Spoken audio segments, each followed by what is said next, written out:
Gente, estou aqui com o Roberto Menescal, compositor da Pesadíssima, guitarrista top. Fui aluno dele. Foi mesmo. Foi mesmo. Né? Eu boto isso até no meu currículo, eu já dei aula.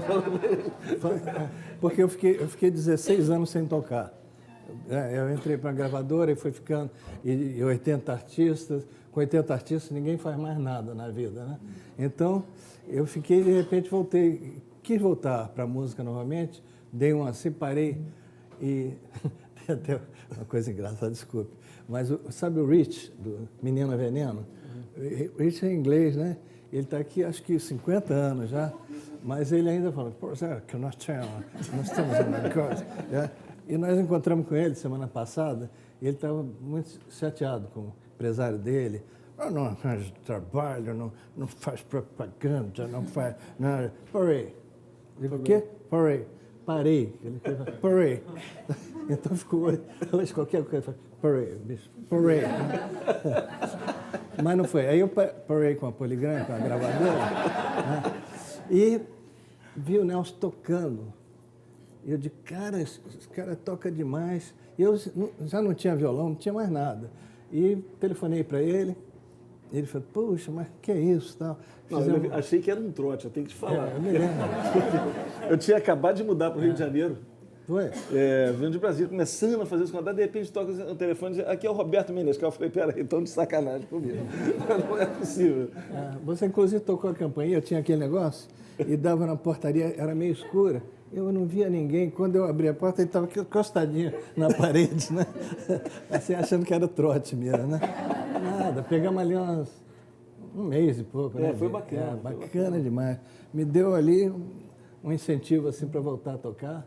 Puxa vida, foi bom demais. Nunca te falei isso, mas foi bom demais. Que bom, fico feliz. Fico feliz. É aquilo, como eu falei, isso eu boto no meu currículo. Já fui professor do Roberto Menescal. Eu ponho no meu também, já fui aluno do Nelson Faria. É verdade.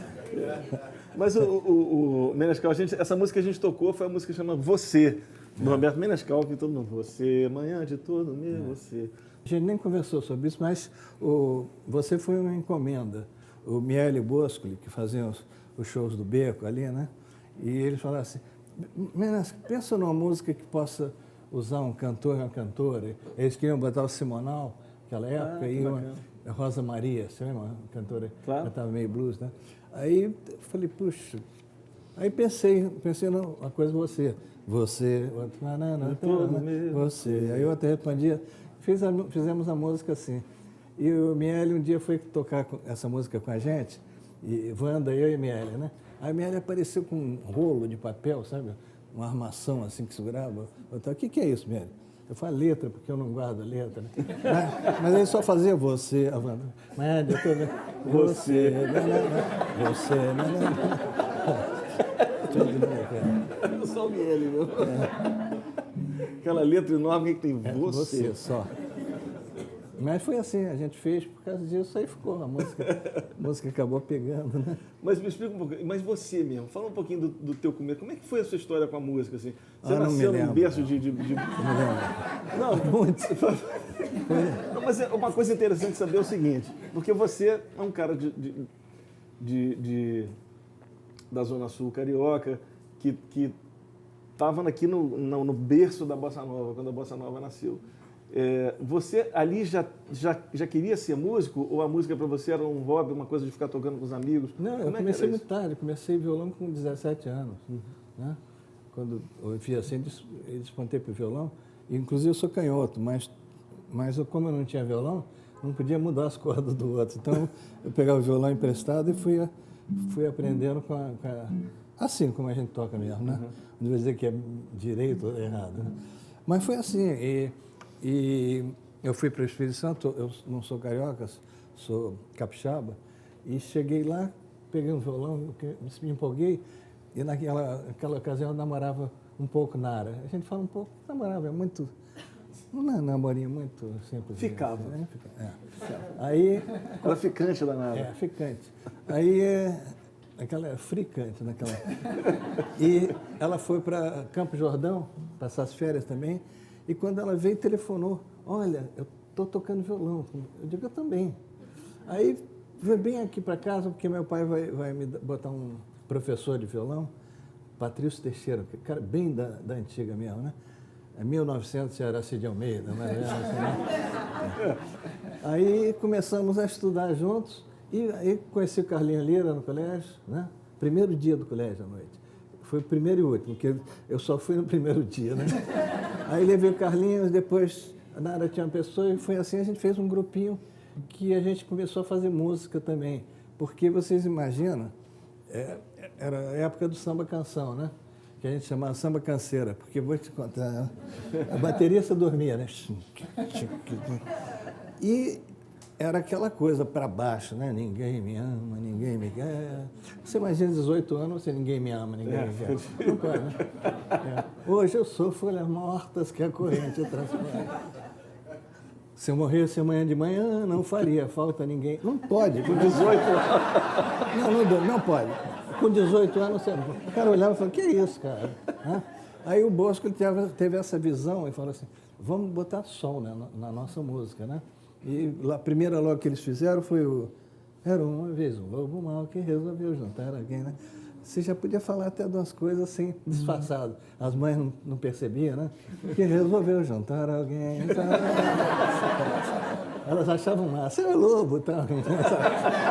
Ninguém sabia do lobo. Não sabia que o Chapeuzinho Vermelho era a filha dela. Mas foi bom. Aí a gente começou a falar de coisas ensolaradas, né? E aí começaram a procurar que nome dar. E a gente começou a chamar de samba moderno. Até que um dia nós fomos... Tinha uma cantora, Silvinha Telles, quem se lembra dela, morreu muito cedo, mas ela um dia convidou a gente, falou, vocês querem ir lá, eu vou fazer um show lá em Laranjeira, num clube, na Hebraica lá. Querem ir? Eu disse, claro, dá uma canja? Dá uma canja. Aí botamos 2 táxis, levamos, eram 6, 8 pessoas, talvez, chegamos lá, o show era em cima. E na subida da escada estava assim, hoje Silvia Telles e o grupo Bossa Nova. E eu fiquei assim, falei, pô, esses caras não vão ficar chateados a gente chegar assim, né? Falei, vem cá, esse grupo, Bossa Nova aqui. E eu não sabia o nome de vocês, botei lá, o grupo Bossa Nova. E o Ronaldo Bosco, sempre mais safo, jornalista, falou assim, o nome é nosso, hein, cara? Se perguntar, vocês somos Bossa Nova. E saímos de lá com esse nome, quer dizer, nem a gente botou, né? E nem foi assim. Aí começa aqui, o Tom Jobim me chamou para a gravação e tal, né? E foi assim. O Tom Jobim, cara, muito legal assim com a gente, muito, sabe, ensinava as coisas sem dizer que estava ensinando, sabe? Ele falou, errei a nota aí. Eu digo, como é que você errou? Como é que é? Ele ficava com a nota. E foi assim, o pessoal fala, mas esses garotos não sabem nada. Ele fala, mas eles vão saber, sabe? Eles têm um negócio ali e apostou um pouco na gente, né? Vinícius apostou também muito, né? Vinícius era mais moleque que nós todos, né? Apesar de ter, na época, uns 20 e poucos anos a mais, ele era o mais moleque, ele que fazia todas as coisas. E foi assim, rapaz, de repente a gente estava... Quando você viu, já estava acontecendo. Já estava. Claro que meu pai queria que eu fizesse exame da Marinha, porque era garantido, fizesse exame do Banco Brasil, que era garantido, e queria que eu fizesse vestibular para arquitetura, porque meus irmãos eram arquitetos. Tanto que quando meu pai partiu, nós achamos uma agenda, sabe, que ele escrevia toda noite e nós não sabíamos. E a agenda era eu. Tá? Meu filho, cuide do Roberto, que foi, não sei o quê. Meu filho, não deixe ele, não, sabe, proteja. Tá? E foi assim, a agenda inteira, rapaz, eu fiquei, né? Aí meu irmão foi lá agora, 50 anos depois, foi lá em casa, eu falei, Beto, achei aquela agenda. Eu digo, pô, que legal, você precisa ler. Eu digo, pô, me lembro de tudo. Não, lê agora, para ver o que aconteceu, né? E meus irmãos são 3 arquitetos e eu. Ele falou assim, pô, meu pai podia estar vendo isso, né, tudo. Aqui ele ia falar hoje, Beto, cuida dos teus irmãos, foi ser arquiteto, coitado, né? Dá o jeito dele. Né? E foi assim. Resumir a vida. Basicamente. Boa demais. Parei. Tem uma coisa... Tem uma coisa bacana, assim, que eu vejo também no Menescal, eu como guitarrista, e acredito que os guitarristas brasileiros todos têm um pouco dessa reverência também a você, né?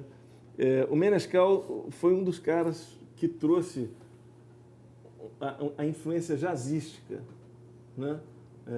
Para a guitarra brasileira, para o jeito de tocar a guitarra, porque a gente, quer dizer, a guitarra nem era muito instrumento, assim, né? Era uma coisa mais... Não cabe muito em outros, né? Mas na Bossa Nova, ela entrou bacana, apesar de ter o violão também, mas a guitarra de jazz, assim.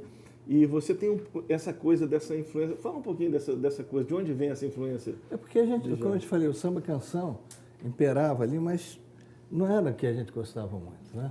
Então a gente ouvia muito jazz, muito. Sabe uma coisa, noites e noites, tirando dos discos, né? E aquelas pessoas que a gente achava que eram intangíveis, quer dizer, você passa a vida inteira e não vai conhecer. Mas chegando em 62, o pessoal falou, olha, vai ter um negócio do Carnegie Hall lá nos Estados Unidos, vai ter um concerto e nós estamos convidados. Eu digo, pô, bacana, quando é que vai ser? Sei lá, novembro, não sei o quê. Aí eu falei assim, eu não posso ir, gente, eu tenho uma pescaria em Cabo Frio marcada. Eu não sabia o que era Carnegie Hall, não sabia nada. Né? Aí o Tom telefonou e falou, cara, você tem que ir, todo mundo vai. O Tom falou, tem que ir, eu fui, né? Mas fui, ó, sem saber o que era. Aí quando a gente aterrissou no aeroporto, negócio do passaporte, né? Passando aí no controle de passaporte, eu olhei aqueles caras, Gary Mulligan, tá? Todo aquele moço de jazz que a gente passava os discos assim, ouvindo e tirando cada acorde. De repente eu olhei, tinha uns 8 dele. Eu falei, moçada, olha quem está ali, olha os caras. A sorte, a gente chegando, né? Aí o cara que recebeu a gente falou, sorte nada, eles vieram receber vocês. Diga, a gente? Eles conhecem a gente? Conhecem, nós já estamos gravando as músicas de vocês. Aí quase um ano, né? E aí foi aquela coisa, 10 dias em Nova York, ninguém, esquecemos do festival, do negócio lá, né? Até que chegou o dia, na véspera. E eu fui ia tocar com o Sérgio Mendes, mas o Sérgio Mendes deu uma bandeira, falou, cara, não vai dar para a gente ensaiar. Eu digo, não, tudo bem, não tem problema. Aí cheguei lá para o produtor e falei, olha, eu não vou fazer nada porque não tenho. Ele falou, pô, você está aqui 10 dias no hotel, comida, e não vai fazer nada? Olha o cartaz aqui, teu nome. Eu digo, mas não dá. Ele falou, vai, você vai cantar. Eu nunca tinha cantado na vida, nunca. Aí eu cantei no Carnegie Hall, estreiei no Carnegie Hall. Ninguém estreou no Carnegie Hall, ninguém. Mas foi a carreira mais rápida também, né? Dia seguinte, o Carnegie Hall acabou minha carreira de cantor. E foi assim, quer dizer, de repente o jazz estava na nossa vida. Agora, um ano depois, estavam eles todos fazendo bossa nova lá, né? Toda a turma.